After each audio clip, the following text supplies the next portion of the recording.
الله الرحمن الرحيم ما أنت هريده هله الحمد لله رب العالمين وها الحمد لله رب العالمين ما أنت قوي طبعا سنة حرية معجزتي سمفلة عبد المالك شيخ موسى علدون أو محبوس كوكب ستي حبسيقا محبوس كي كوي طبعا كسنة إسكحرنا سيدو وكلنا عيد قرمة تويدي إيا علدون وأرهن لياب لهالكاسي كلا كل مي وحي هايان دغدا شعب كسوماليات فرحد هي مروقا كل نقطي markii coldoon oo maxbuus si sharci darro ah ugu xiran maamulka Muuse Biixi uu furdaamiyay sidoo oo kale uu xabsiga ka saaray maxbuus 11 sano isaga xirnaa xabsiga dhamaanta saaxiibayaal meel walba oo dunida daclada ka joogtaan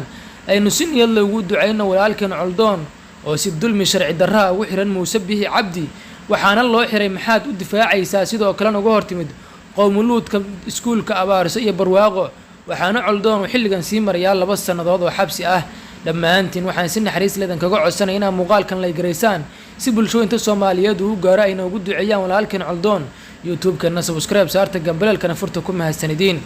waxba yaana war badan in ku daalan saaxiibayaal tani waa qisada naadirka ah waa Samafale Cabdi Maalik Muuse coldoon oo xabsiga ka sii ah wali samafalnimadiisina ka baray maxaabiista qayb quraanka ayuu barayaa kuwa kalena waxa uu ka furdaaminaya xabsiga gaar ahaan kuwa waqtiyada dhaadheer xabsiyada ku xiran horey waxaa la xasuustaa in coldoon uu furdaamiyay maxbuus 12 sanadood xabsiga ku xirnaa kaas oo ahaa nin Oromo ah oo nin dilay sidoo kalena cid lacagtii ka bixisay weyday waxaana coldoon xabsiga isagoo ku jira oo ninkaasi magtii ka shubay bulshooyinka Soomaaliyeed inta uu soo bandhigay ayuu furdaamiyay maantayna waa ninkan maskiinka ah ee sida sharci darrada ugu xiran Muuse Biixi 11 sanadood ayuu furdaaminayaa waana arinta halista leh ee maanta ka taagan magaalada Hargeysa ee maamulka Somaliland shacabka Somaliland waxay leeyihiin ilaahu noo qaban dulmiga Muuse Biixi uu kula kacayo coldoon iyo maxaabiista waqtiyada dhaadheer xabsiyada ku xiran hadaba saaxiibayaal waxba yaana wardan ku daalana daawasho wacan maxbuuska furdaamiyay Cabdi Maalik Muuse coldoon oo maxbuusa ayaa wuxuu furdaamiyay maxbuuskan oo 12 sano ku xidhnaa alxamdulillah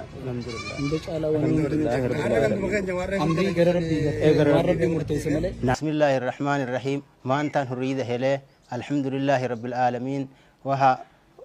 الحمد لله رب العالمين ما أنت قوي طبعا سنة حرية شيل كهرجيس وين الحمد لله رب العالمين ما أنت هريه مكوان فرح سنة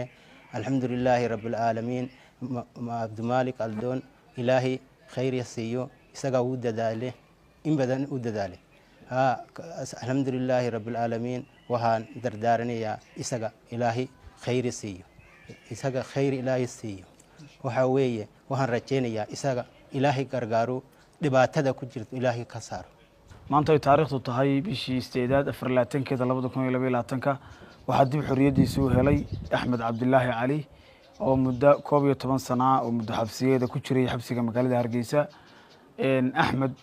hawshiisa siideentiisa waxa qaybta ugu weyn ka qaatay walaalkeen Samafale Cabdi Maalik Sheekh Muuse coldoon oo maantana isagu xabsiga ku jira Cabdi Maalik intii aan la xidhin ayuu soo bilaabay hawsha maxbuuskan waxa uu la xaajooday oo arintiisa kala hadli jiray ehelkii uu xidhnaa Axmed ee magta ku lahaa ugu dambeyn Cabdi Maalik waa la qabtay isagaan hawshii dhameystirin markii hawshii Cabdi Maalik xarigiisii xukunkiisii dhacayna wuxuu noo wakiishay aniga oo Cabdiqaadir Ismaan Dibad hawshiina aniga halka ka sii bilaabay ilaahay mahadi ilaahay uu nagu guuleeyay hawshaas oo maanta Axmed waa kan maanta dibadda jooga waxay naga qaateen guud ahaan waxa ku baxay $11,500 siideynta iyo furdaaminta walaalkeen Axmed $10,000 waxa qaatay qoyskii iyo aabihii magta ku lahaa walaalkeen Axmed $1,500 waxay noqotay qarashaadkii $7,000 waxa keenay walaalaheena kale Oromada ay ku sugan Hargeysa oo inagala joogo Khalid iyo walaalada kale ay 7 kun soo ururiyay $4,500 waxa soo amaahday Cabdi Maalik Sheekh Muuse coldoon oo ku dhameystiray si heshiiskaas iyo hawshaasi ay u dhamaato walaalkeena uu xabsiga uga soo baxo ilaahay mahadi ilaahay waa nagu guuleeyay oo maanta waa ka Axmed maanta dibadda jooga alxamdulillah rabbil caalamiin marka sheekada maanta halkan taala waxa weeye maxbuuska furdaamiyay Cabdi Maalik Muuse coldoon oo maxbuusa ayaa wuxuu furdaamiyay maxbuuskan oo 12 sano ku xidhnaa labadii si xariga ugu dambeeyay Cabdi Maalik xabsiga ayuu ugu tagay kan iminka uu ku jiray kii ku horeeyayba markaa runtii waa sheeko cajiiba in shaksi maxbuusa oo isagu baan xorriyad haysan uu maanta ka fekero una shaqeeyo una dadaalo siduu walaalkiisan kale ee ka muddada badan leh uu xorriyaddiisa u heli lahaa. waxaa hore u jirtay iyaduna in cabdimaalig maalintii shaqaaqadu ay ka dhacday xabsiga magaalada Hargeysa in cabdimaalig Muuse Coldoon uu ka mid ahaa ama uu kooba ka ahaa dadkii hawshii xabsiga ka dhacday soo gunaanaday kana qayb qaatay inay rabshadaasi halkeeda ku ekaato. hawsha iyo dejinta uu cabdimaalig maalinta xabsiga ka qaatay waxaa uga marakacay oo uga mahadnaqay madaxdii iyo mas-uuliyiintii xabsiga maalintaa tegey oo goobjoog ka ahaa siduu hawsha cabdimaalig odatinimada iyo waxaan ku wanaagga uu uga shaqeeyey isagoo doonayay inaan meeshaasi dhibaato kale ka sii dhicin. ciidankuna runtii maalinta aad iyo aad bay ugu mahadnaqeen maadaama hawl iyagu ku adkaan lahayd uu isagu ka dhameeyey oo ka dejiyey. marka runtii taasina waxay ahayd tallaabo hore oo cabdimaalig intuu xabsiga ku jiray qabtay waxaana tusinaysaa inaanu cabdimaalig ahayn shakhsi dabadda ku shaqeeya ee gudaha iyo xabsiga hadduu ku jiraba samafalkii iyo wanaaggii looga bartay sii wadaya. sida uu walaalkay cabdiqaadir uu sheegay arrinka aan maanta halkan u joogno walaalkeena Axmed Cabdullaahi Cali oo muddo inta walaalkeena cabdiqaadir uu sheegay oo jeelka Hargeysa uu ku xidhnaa ilaa maanta oo bishii 8aad 24keedii uu jeelka ka soo baxay. marka sida uu walaalkeena cabdiqaadir uu sheegay marka laba tiim baa arrinkan uu ka qayb qaatay. tiimka ugu horeeyay runtii arrinkan asaaskeeda soo bilaabay oo cabdiqaadir cabdimaalig Muuse Coldoon ayaa arrinkan bilowgii ka hor intaana la xidhinba uu soo bilaabay inuu ilaahay dartii magta uu lagu haysto inuu ilaahay dartii isagu kaga bixiyo. nasiib daro laakiin isagoon arrinkii bilaabay aana dhammaystirin ayuu de isaga la xidhay. kabacdiina annagoo dee odaygan jeelka aan ku booqanayna aan aragnay ayaa arrinkan marka maadaama uu isagu xidhan yahayna noo sheegay. kadibna annaguna oo tiimkii xagga Etoobiyaanka oo Oromada siiba Oromada oon anigu aan ka mid ahay hawshii halkaas oo aan kala bilownay. marka runtii sida walaalkeen cabdiqaadir uu sheegay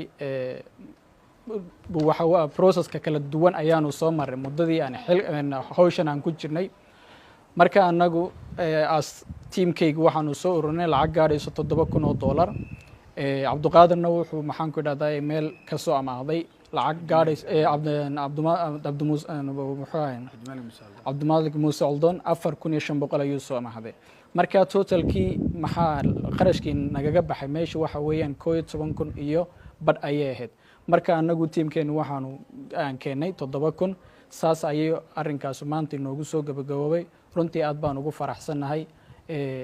runtii de cabdimaalig waa sida dhammaan dadka Soomaalida iyo dadka kale bay garanayaan waa nin samafala oo maxaan ku idhahdaa dadka masaakiinta dhibaataysan hadday kuwa jeelasha ku jira hadday kuwa banaanka ku dhibaataysan yihiinba waa qofka caawinayo marka wanaagga ka qayb qaadanaya ayuu ahaa. marka odaygan keliya maaha dad Oromo hore oo muddo 20 sano sida isigii oo kale oo xidhnaa oo magtii lagu lahaa uu ka bixiyo oo soo daayay ilaa dhowr 4 qof ayaa jirtay. marka kan waxaan filayaa inuu yahay qofkii shanaad. marka runtii annagu si gaar ah aad baan ugu mahadnaqaynaa dadaalkii uu isagu sameeyey. isagana waxaan ilaahay ka rajaynaynaa inuu ilaahay maxaan ku idhahdaa u fududeeyo jeelkii uu ku jiro ilaahay ka soo saaro. runtii aad ayaan ugu faraxsanahay.